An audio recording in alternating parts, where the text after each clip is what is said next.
ಇತಿಹಾಸ ಅನ್ನುವುದು ಬರೆಯುವುದು ಅಲ್ಲ, ಇತಿಹಾಸ ಅನ್ನುವುದು ಸೃಷ್ಟಿ ಮಾಡುವುದು. ಇವತ್ತು ನನಗೆ ಇಲ್ಲಿಗೆ ಬಂದ ಮೇಲೆ ಅನ್ನಿಸಿದ್ದು ಅಂದರೆ, ಹಿಂದೂ ಜಾಗರಣ ವೇದಿಕೆ ಒಂದು ಇತಿಹಾಸವನ್ನು ಸೃಷ್ಟಿ ಮಾಡುವ ಕೆಲಸಕ್ಕೆ ಕೈ ಹಾಕಿದೆ. ಮುಂದಿನ 100 ವರ್ಷಗಳ ನಂತರದಲ್ಲಿ ಈ ದೇಶದ ಜನ, ಈ ಪ್ರದೇಶದ ಜನ ಹಿಂದೂ ಜಾಗರಣ ವೇದಿಕೆಯನ್ನು ನೆನಪಿಸ್ಕೊಳ್ಬೇಕು. ಯಾವೊಂದು ಐತಿಹಾಸಿಕವಾದಂತಹ ಕ್ಷೇತ್ರವನ್ನು ನಾವು ಆಯ್ಕೆ ಮಾಡಿಕೊಂಡಿದ್ದೀವಿ, ಇದು ನಾವು ಮಾಡುವುದಲ್ಲ. ನನಗೆ ಇವತ್ತು ನಾನು ನನ್ನ ಜೀವನದಲ್ಲಿ ಮೊದಲನೆಯ ಬಾರಿಗೆ ಅಷ್ಟಮಂಗಲ ಪ್ರಶ್ನೆಯಲ್ಲಿ ನಾನು ಭಾಗವಹಿಸಿದ್ದೇನೆ. ವಯೋವೃದ್ಧರು, ತಪಸ್ವಿಗಳು ಆದ ತಂತ್ರಿಗಳು, ಪೂಜ್ಯ ಪದುವಾಡರು ಆಡ್ತಾ ಇದ್ದಾಗ ಮತ್ತು ನಡೆದಾಡ್ತಾ ಇದ್ದಾಗ ಅದೊಂದು ದೈವಿ ಶಕ್ತಿ ಅಂತ ನನಗೆ ಅನ್ನಿಸ್ತು. ಅವರು ಆಡುವ ಒಂದೊಂದು ಮಾತುಗಳು ಅವರ ಬಾಯಿಂದ ಬಂದದ್ದು ಅಂತ ನನಗೆ ಅನ್ನಿಸ್ಲೇ ಇಲ್ಲ. ಏನು ದೈವವಾಣಿ ಅಂತ ನಾವು ಹೇಳ್ತೀವಿ, ದೈವವಾಣಿ ಬಂದ ಹಾಗೆ ಅವರು ತಮ್ಮ ಮಾತುಗಳನ್ನು ಉದುರಿಸ್ತಾ ಇದ್ದರು. ನನಗೆ ಒಟ್ಟಾಗಿ ಅನ್ನಿಸಿದ್ದು, ನಾವು ಯಾವುದೋ ಒಂದು ಸಾಮಾನ್ಯ ವಿಷಯದ ಕುರಿತು ಹೋರಾಟವನ್ನು ಮಾಡಲಿಕ್ಕೆ ಹೊರಟವರಲ್ಲ. ದತ್ತಪೀಠದ ಹೋರಾಟವನ್ನು ಮಾಡಿದ್ದೇವೆ, ಇನ್ಯಾವುದೋ ಇಂಜಿನಿಯರಿಂಗ್ ಕಾಲೇಜ್ ವಿರುದ್ಧದ ಹೋರಾಟವನ್ನು ಮಾಡಿದ್ದೇವೆ, ಕಸಾಯಿಖಾನೆಯ ವಿರುದ್ಧದ ಭಾರಿ ದೊಡ್ಡ ಹೋರಾಟವನ್ನು ನಾವು ಬೆಂಗಳೂರಿನಲ್ಲಿ ಮಾಡಿದ್ದೇವೆ. ಇದೆಲ್ಲ ಒಂದು. ಆದರೆ ಇವತ್ತು ನಾವು ಕೈ ಹಾಕಿರುವ ಯಾವ ಈ ಕ್ಷೇತ್ರದ ಪುನರುತ್ಥಾನ ಅಂತ ನಾವು ಹೇಳ್ತೀವಿ, ಇದು ಒಂದು ಇತಿಹಾಸವನ್ನು ಸೃಷ್ಟಿ ಮಾಡುವಂತಹ ನಮ್ಮ ಜೀವಮಾನದ ಒಂದು ಅತ್ಯುತ್ತಮವಾದಂತಹ ಸಾಧನೆಯಾಗಿ ರೂಪುಗೊಳ್ಳುವುದಿದೆ ಅಂತ ನನಗೆ ಅನ್ನಿಸ್ತಾ ಇದೆ. ಅದಕ್ಕೆ ಕಾರಣ ಇವತ್ತಿನ ಈ ಒಟ್ಟು ವಾತಾವರಣ ಮತ್ತು ಒಟ್ಟು ಇಲ್ಲಿಯ ವಿಷಯಗಳೇನು ಇವತ್ತು ಪೂಜ್ಯ ಪದುವಾಡರು ಅಷ್ಟಮಂಗಲದ ರೂಪದಲ್ಲಿ ನಮ್ಮೆದುರುಗಡೆ ಇಟ್ಟರು, ಆ ನಂತರ ಅನ್ನಿಸಿದ್ದಂತಹ ಸಂಗತಿಗಳು. ಪ್ರಾರಂಭದಲ್ಲಿ ಅವರು ಹೇಳಿದ್ದು ನೋಡಿದಾಗ ಅರ್ಥ ಆಗದೇ ಇರುವವರಿಗೆ ಒಂದಷ್ಟು ನೆಗೆಟಿವ್ಸ್ ಅಂತ ಅನ್ನಿಸ್ತು. ಆದರೆ ಸಂಜೆ ಮುಕ್ತಾಯದ ಅವಧಿಯಲ್ಲಿ ಈ ಕಾರ್ಯವನ್ನು ಭಗವಂತನ ಅನುಗ್ರಹದಿಂದ ನಾವು ಮಾಡ್ತೀವಿ, ಖಂಡಿತ ಆಗ್ತದೆ, ಅಡ್ಡಿಗಳು ಬಹಳ ಉಂಟು ಅನ್ನುವಂಥ ಮಾತನ್ನು ಅವರು ಹೇಳಿದರು. ನನಗೆ ಆಗ ಅನ್ನಿಸ್ತು, ಇತ್ತೀಚಿನ ದಿನಗಳಲ್ಲಿ ಉಡುಪಿ ಜಿಲ್ಲೆಯಲ್ಲಿ, ಅದರಲ್ಲೂ ಕಾರ್ಕಳ ತಾಲೂಕಿನಲ್ಲಿ ಸಂಘಟನಾತ್ಮಕವಾದಂತಹ ಅಚಾನಕ್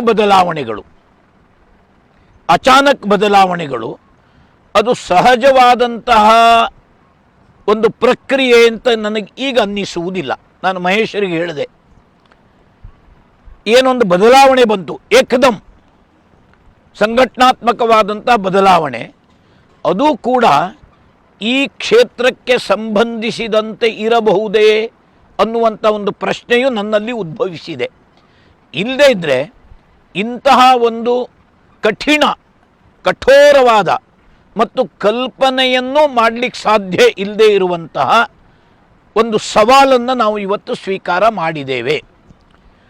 ಮತ್ತು ಈ ಕ್ಷೇತ್ರಕ್ಕೆ ಕಾಲಿಟ್ಟ ಮೇಲೆ, ಆ ಬೆಟ್ಟದ ಮೇಲೆ ನಿಂತು ಸುತ್ತಲೂ ನೋಡಿದ ಮೇಲೆ, ನಾವು ಯಾವುದೋ ಒಂದು ಸಾಧಾರಣವಾದಂತಹ ಮಾಮೂಲಿಯಾದ ಜಾಗಕ್ಕೆ ಬಂದಿಲ್ಲ.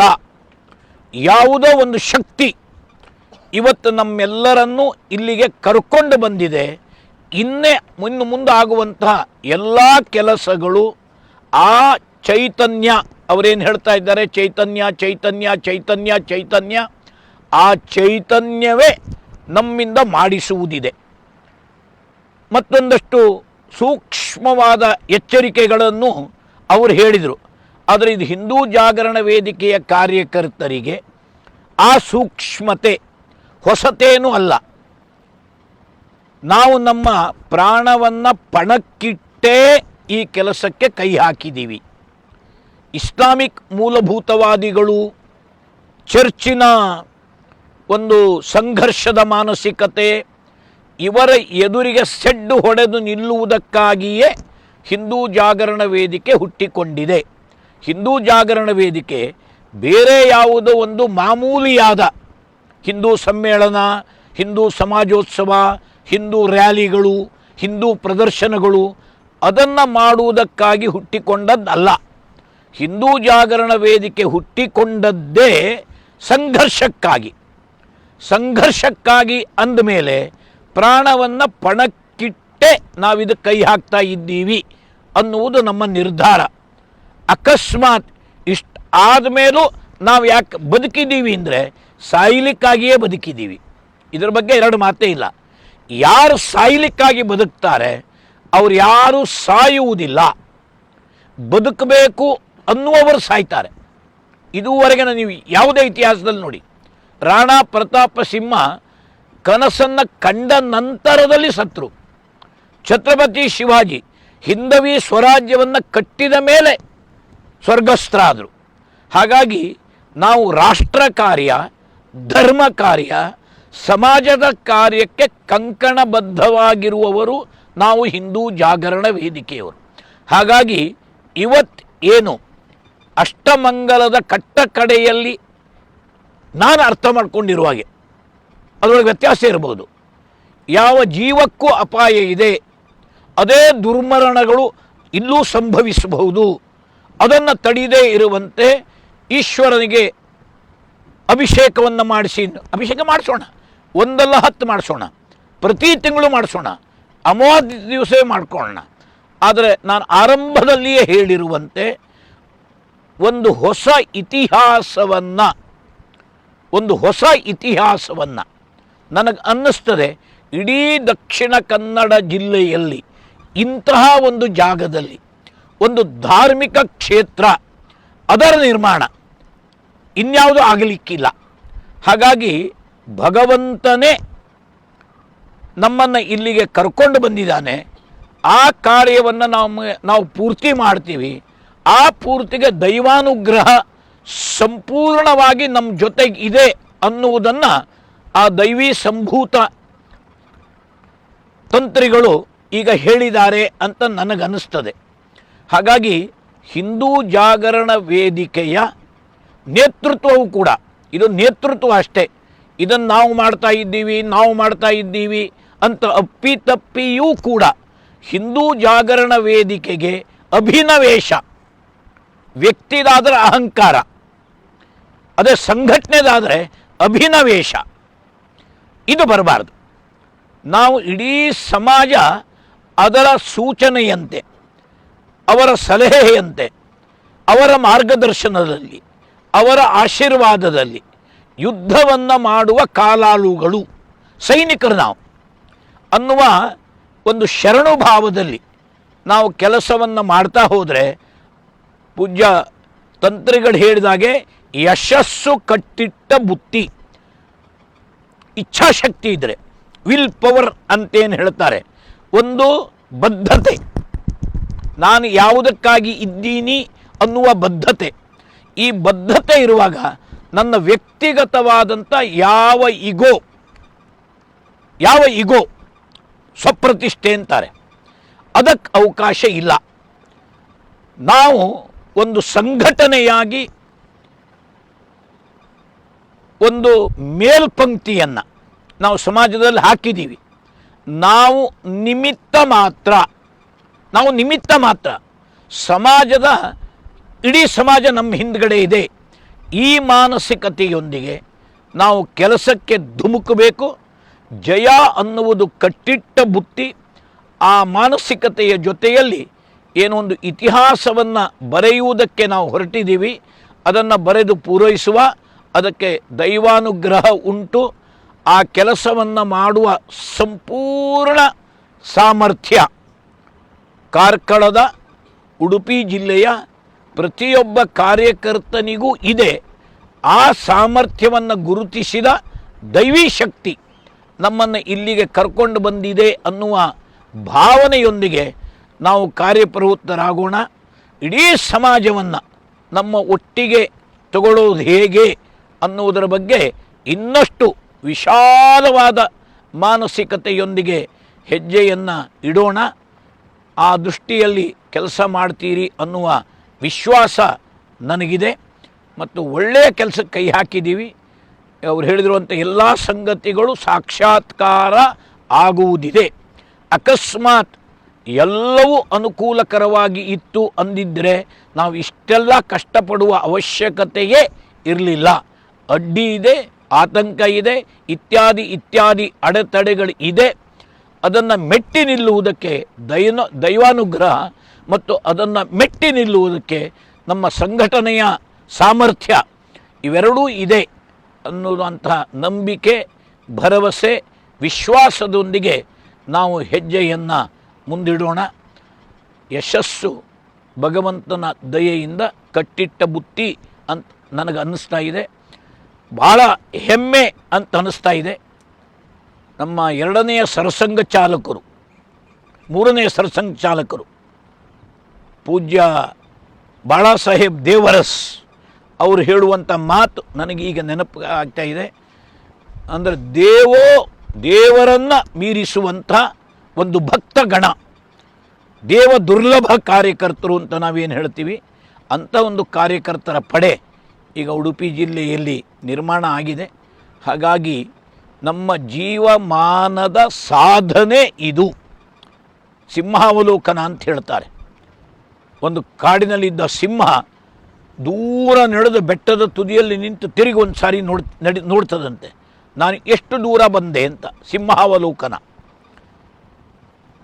ನಾವು ಉಡುಪಿ ಜಿಲ್ಲೆಯ ಕಾರ್ಯಕರ್ತರು ಇನ್ನು 10 ವರ್ಷದ ನಂತರ, 20 ವರ್ಷದ ನಂತರ ಬಹಳ ದೂರ ನಡೆದು ತಿರುಗಿ ನೋಡಿದರೆ ನಮಗೆ ಈ ಕ್ಷೇತ್ರದ ದಿವ್ಯ ಸಾನ್ನಿಧ್ಯದ ದರ್ಶನ ಆದರೆ ನಮ್ಮ ಜೀವನ ಸಾರ್ಥಕ ಅನ್ನುವ ಧನ್ಯತೆ ನಮಗೆ ಬರ್ತದೆ.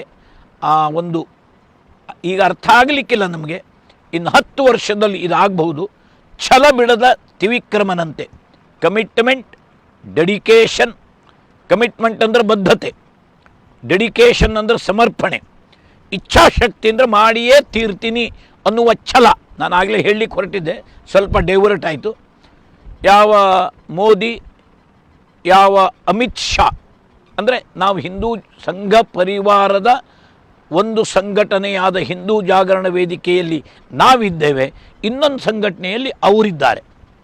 ಅವರ ಇಚ್ಛಾಶಕ್ತಿ ಎಷ್ಟು ಬಲವಾಗಿತ್ತು ಅಂತ ಹೇಳಿದರೆ, ಮೊದಲನೇ ಅವಧಿ ಏನು ಎಲೆಕ್ಟ್ ಆದರು 2014ರಲ್ಲಿ 1 ವರ್ಷಕ್ಕೊಂದು ಸಭೆಯಾಗಿತ್ತು ಲಕ್ನೋದಲ್ಲಿ ಸಂಘ ಪರಿವಾರದ ಸಂಘಟನೆಗಳ ಪ್ರಮುಖರ ಜೊತೆಯಲ್ಲಿ.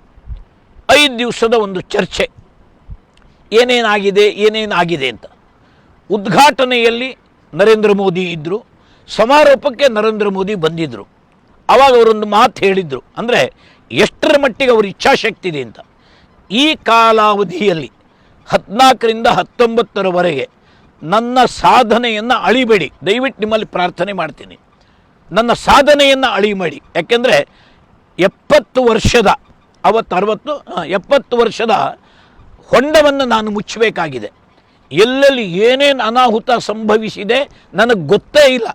ಯಾವ್ಯಾವ ರಂಗದಲ್ಲಿ ಎಷ್ಟೆಷ್ಟು ಹಳ್ಳ ಬಿದ್ದಿದೆ ಗೊತ್ತಿಲ್ಲ. ಮೊದಲ 5 ವರ್ಷ ನನ್ನ ಸಾಧನೆಯನ್ನು ನೀವ್ಯಾರೂ ಅಳಿಬಾರದು. 2ನೇ ಅವಧಿಯಲ್ಲಿ ನನ್ನ ಸಾಧನೆ ಪ್ರಾರಂಭ ಆಗ್ತದೆ, ಅದು ಮುಕ್ತಾಯ ಆಗುವುದರೊಳಗಾಗಿ ನನ್ನ ಸಾಧನೆಯನ್ನು ನೀವು ಅಳೆದು ಅದನ್ನು ನೀವು ಮಾಪನ ಮಾಡಬೇಕು ಅಂತ ಹೇಳಿದರು. ಭಾಳ ಸ್ಪಷ್ಟವಾಗಿ ಹೇಳಿದರು ಅವರು. ಅಂದರೆ ಅವರ ದೃಷ್ಟಿ, ದೂರದೃಷ್ಟಿ ಎಷ್ಟಿತ್ತು ಅನ್ನುವುದಕ್ಕೆ ಹೇಳ್ತೀನಿ ನಾನು. 2ನೆಯ ಅವಧಿ ಆರಂಭ ಆದ ತಕ್ಷಣ ಹೇಗೆ ಒಂದೊಂದೇ ಅಂದರೆ ಸಂಘ 70 ವರ್ಷದಿಂದ ತನ್ನ ಅಖಿಲ ಭಾರತೀಯ ಪ್ರತಿನಿಧಿ ಸಭಾದಲ್ಲಿ ಯಾವ್ಯಾವ ನಿರ್ಣಯಗಳನ್ನು ನಿರಂತರವಾಗಿ ತಗೊಳ್ತಾ ಇತ್ತು. 370 ತೆಗಿಬೇಕು, 370 ತೆಗಿಬೇಕು, ಕಾಮನ್ ಸಿವಿಲ್ ಕೋಡ್ ತರಬೇಕು, ಗೋಹತ್ಯೆ ನಿಷೇಧಿಸಬೇಕು, ರಾಮ ಮಂದಿರ ಕಟ್ಟಬೇಕು ಅಂತೇನೇನು ನಿರ್ಣಯಗಳನ್ನು 70-80 ವರ್ಷದಿಂದ ಪ್ರತಿ ವರ್ಷದ ಅಖಿಲ ಭಾರತೀಯ ಪ್ರತಿನಿಧಿ ಸಭಾದಲ್ಲಿ ತಗೊಳ್ತಾ ಇದ್ದರು, ಅವೆಲ್ಲವೂ 2024 ಒಳಗಾಗಿ ಪೂರ್ಣಗೊಳ್ತಾ ಇದೆ. ಮುಂದಿನ ಫೆಬ್ರವರಿ ಮಾರ್ಚ್ನಲ್ಲಿ ಕಾಮನ್ ಸಿವಿಲ್ ಕೋಡ್ ಬರೋದಿದೆ. ಈಗಾಗಲೇ ಘೋಷಣೆ ಮಾಡಿಬಿಟ್ಟಿದ್ದಾರೆ 2023ಕ್ಕೆ ರಾಮ ಮಂದಿರ ಪೂರ್ಣಗೊಳ್ತಾ ಇದೆ. ನಾನು ಯಾಕೆ ಹೇಳ್ತಾ ಇದ್ದೀನಿ ಅಂದರೆ, ಅವರು ಸಂಘ ಪರಿವಾರದ ಒಂದು ಸಂಘಟನೆಯ ನೇತೃತ್ವವನ್ನು ವಹಿಸಿದವರು. ಅವರಲ್ಲಿ ಇಚ್ಛಾಶಕ್ತಿ ಇದೆ, ಅವರಲ್ಲಿ ಕಮಿಟ್ಮೆಂಟ್ ಇದೆ. ಅದರ ಪರಿಣಾಮ ನೀವು ಯಾರಾದರೂ 370ಯನ್ನು ವಿತ್ಡ್ರಾ ಮಾಡಿದಾಗ ಪಾರ್ಲಿಮೆಂಟ್ನಲ್ಲಿ ಅಮಿತ್ ಶಾ ಮಾಡಿದ ಭಾಷಣವನ್ನು ನೀವು ಕೇಳಿದರೆ ಅವರ ಇಚ್ಛಾಶಕ್ತಿಯ ನೀವೇನು ಸಿಗ್ತದೆ, ಬೇಕಾದ್ರೆ ಹಾಕಿ ನೀವು ಕೇಳಿ. ವಿಲ್ ಪವರ್ ಎಷ್ಟಿದೆ ಆ ಮಹಾತ್ಮಂದು ಅಂದರೆ, ಯಾವನೇ ಒಬ್ಬ ಒಂದು ಮಾತನ್ನು ಎದುರು ಆಡದೇ ಇರುವಂತೆ ಕಲ್ಪನೆ ಮಾಡಿ. ಇಡೀ 370ಯನ್ನು ತೆಗೆದಾಗ ಎಲ್ಲ ರಾಜಕೀಯ ವಿರೋಧಿಗಳನ್ನು ಗೃಹ ಬಂಧನದಲ್ಲಿ ಇಟ್ಟರು. ಆಯ್ತಪ್ಪ, ಕಾಶ್ಮೀರದಲ್ಲಾದರೂ ಮಿಲಿಟರಿ ಹಾಕಿದರು. ಇಡೀ ದೇಶದ ಯಾವುದೇ ಒಂದು ರಾಜ್ಯದ ರಾಜಧಾನಿಯಲ್ಲಿ ಎಲ್ಲಿ ಕಾಶ್ಮೀರಿಗಳು ವಾಸ ಮಾಡ್ತಾ ಇದ್ದಾರೆ, ಉದ್ಯೋಗಕ್ಕಾಗಿಯೋ ವಿದ್ಯಾರ್ಥಿಗಳಾಗಿಯೋ ಬಂದಿದ, ಅವರು ಸಹಿತ ಒಂದು ಮೌನ ಪ್ರತಿಭಟನೆಯನ್ನೂ ಮಾಡಲಿಲ್ಲ. ನಮ್ಮ ಹತ್ರ ಆ ಇಚ್ಛಾಶಕ್ತಿ ಇಲ್ಲದಿದ್ದರೆ ಅದನ್ನು ಹೆಚ್ಚಿಸ್ಕೊಳ್ಬೇಕು, ಆ ಕಮಿಟ್ಮೆಂಟ್ ಇಲ್ಲದಿದ್ದರೆ ಅದನ್ನು ನಾವು ಹೆಚ್ಚಿಸ್ಕೊಳ್ಬೇಕು. ಹಾಗಾಗಿ ಆ ಎರಡು ಕಮಿಟ್ಮೆಂಟ್ ಮತ್ತು ವಿಲ್ ಪವರ್ ಅದನ್ನು ತಗೊಳ್ಬೇಕು. ಒಂದು ಹತ್ತೂರು ಈ ಕ್ಷೇತ್ರದ ಬಗ್ಗೆ ಅಲ್ಲ, ನಾಳೆ ಇನ್ನಷ್ಟು ಯಾಕೆಂದರೆ ನಾವು ಬೇರೆ ನಾಳೆ ಬರುವ ಕಾರ್ಯಕರ್ತರಿಗೆ ನಾವು ಮೇಲ್ಪಂಕ್ತಿ ಆಗ್ತಾ ಇದ್ದೀವಿ. ಗಂಟೆಗೆ ಕಾರ್ಯಕರ್ತರ ದಂಡು ಬರ್ತಾ ಇದೆ. 1 ವರ್ಷ ಕಳೀತು ಅಂದರೆ SLC ಇದ್ದವನು PUC ಬರ್ತಾನೆ, PUC ಇದ್ದು ಡಿಗ್ರಿಗೆ ಹೋಗ್ತಾನೆ, ಡಿಗ್ರಿ ಇದ್ದವನು ಹೊರಗಡೆ ಬರ್ತಾನೆ. ಪ್ರತಿ ವರ್ಷಕ್ಕೆ ಒಂದೊಂದು ಜನ್ರೇಷನ್ ನಮ್ಮ ಹಿಂದ್ಗಡೆ ಫಾಸ್ಟಾಗಿ ಬರ್ತಾ ಇದೆ. ಅವರೆಲ್ಲರಿಗೆ ಈ ಕಮಿಟ್ಮೆಂಟ್, ಈ ವಿಲ್ ಪವರ್, ಇವೆರಡಕ್ಕೆ ನಾವು ಮೇಲ್ಪಂಕ್ತಿ ಆದರೆ ಈ ಚಳುವಳಿ ಇದೆಯಲ್ಲ, ಹಿಂದೂ ಜಾಗೃತಿಯ ಚಳುವಳಿ, ಹಿಂದೂ ಸುರಕ್ಷತೆಯ ಚಳುವಳಿ, ಅದರ ಗ್ಯಾರಂಟಿ ನಾವು. ಹಿಂದೂ ಜಾಗರಣ ವೇದಿಕೆ ಯಾವುದಕ್ಕೆಂದರೆ ಒಂದು ಜಾಗೃತಿಯ ಮತ್ತೊಂದು ಸುರಕ್ಷತೆಯ ಗ್ಯಾರಂಟಿ ಅಂದರೆ ಹಿಂದೂ ಜಾಗರಣ ವೇದಿಕೆ. ಅದಕ್ಕೆ ತಕ್ಕಂತೆಯೇ right direction with motivation, correct ದಾರಿಯಲ್ಲಿ ಮೋಟಿವೇಶನ್ನಿನ ಜೊತೆಯಲ್ಲಿ ನಾವು ಇಚ್ಛಾಶಕ್ತಿಯನ್ನು ಪ್ರದರ್ಶಿಸಬೇಕು. ಜೀವನದ ಕಟ್ಟಕಡೆಯ ಉಸಿರಿನವರೆಗೆ ಕಮಿಟ್ಮೆಂಟ್ ಇದಿತ್ತು ಅಂದರೆ ಗೆಲುವು ನಮ್ಮದೇ. ಶತ್ರುಗಳು ನಮ್ಮ ಎದುರುಗಡೆ 1 ಗಂಟೆ ನಿಲ್ಲೋದಕ್ಕೆ ಸಾಧ್ಯ ಇಲ್ಲ.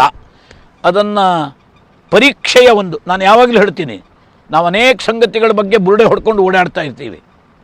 ನಾವೆಲ್ಲ ಹಿಂದೂ, ನಾವೆಲ್ಲ ಒಂದು, ನಾವೆಲ್ಲ ಬಂದು, ಗೋರ್ ಸಂರಕ್ಷಣೆ ನಮ್ಮ ಗುರಿ. ಆದರೆ ಯಾವುದಾದರೂ ಒಂದಾದರೂ ಪರೀಕ್ಷೆಯಲ್ಲಿ ನಾವು ಪಾಸಾಗಿದ್ದೀವಾ ಕೇಳಿದರೆ ಇಲ್ಲ. ಒಂದು ಪರೀಕ್ಷೆ ಈಗ ನಾಡಿದ್ದು ನಮ್ಮ ಕಣ್ಣೆದುರುಗಡೆ ಬಂದಿದೆ, ಇದರೊಳಗೆ ಪಾಸ್ ಆಗೋಣ. ಅದು ಆದಮೇಲೆ ಹೇಳಿದ್ರಲ್ಲ, ದೈವಾನುಗ್ರಹವೇ ನಮ್ಮನ್ನು ಕಾಯುವುದು. ಅಕಸ್ಮಾತ್ ಅದರಲ್ಲಿಯೂ ಏನಾದರೂ ಲೋಪ ಆಗಿ ಅಕಸ್ಮಾತ್ ನಾವೇನಾದರೂ ನಮ್ಮ ಪ್ರಾಣವನ್ನು ಜೀವವನ್ನು ಕೊಡಬೇಕು ಅನ್ನುವ ಪರಿಸ್ಥಿತಿ ಬಂದರೂ ಅದಕ್ಕೂ ನಾವು ಮೇಲ್ಪಂಕ್ತಿ ಆಗಬೇಕು ಅನ್ನೋದ್ರ ಜೊತೆಗೆ ಹೊರಟ್ರೆ, ಯಾರು ಬದುಕಬೇಕು ಅಂತಾರೆ ಅವರು ಸಾಯ್ತಾರೆ, ಯಾರು ಸಾಯಬೇಕು ಅಂತಾರೆ ಅವರು ಬದುಕ್ತಾರೆ. ಅದು ನಮ್ಮ ಇದುವರೆಗಿನ ಒಂದು ಇತಿಹಾಸ. ಹಾಗಾಗಿ ನಾವು ಸಾಯುವುದಕ್ಕೆ ತಯಾರಾಗೋಣ, ನಾವು ಬದುಕ್ತೀವಿ ಮತ್ತು ಇದನ್ನು ಕಣ್ಣಾರೆ ಕಾಣ್ತೀವಿ. ನಿಮ್ಮ ಒಂದು ಧೈರ್ಯವಾದಂತಹ ಅಥವಾ ಒಂದು ಇತಿಹಾಸ ಬರೆಯುವಂಥ ಸಾಹಸಕ್ಕೆ ಏನು ಕೈ ಹಾಕಿದ್ದೀರಿ. ಉಡುಪಿ ಜಿಲ್ಲೆಯ ಕಾರ್ಕಳ ತಾಲೂಕಿನ ಹಿಂದೂ ಜಾಗರಣ ವೇದಿಕೆಗೆ ಧನ್ಯವಾದ ಅಲ್ಲ, ಒಂದು ಹೆಮ್ಮೆಯ ವಿಷಯ. ಹಾಗಾಗಿ ಒಳ್ಳೆಯ ಕೆಲಸಕ್ಕೆ ಕೈ ಹಾಕಿದ್ದೀರಿ. ಜಯ ನಮ್ಮದು ಅನ್ನುವ ವಿಶ್ವಾಸದ ಜೊತೆಯಲ್ಲಿ ಹೆಜ್ಜೆಯನ್ನು ಮುಂದಕ್ಕಿಡೋಣ. ನಮಸ್ಕಾರ.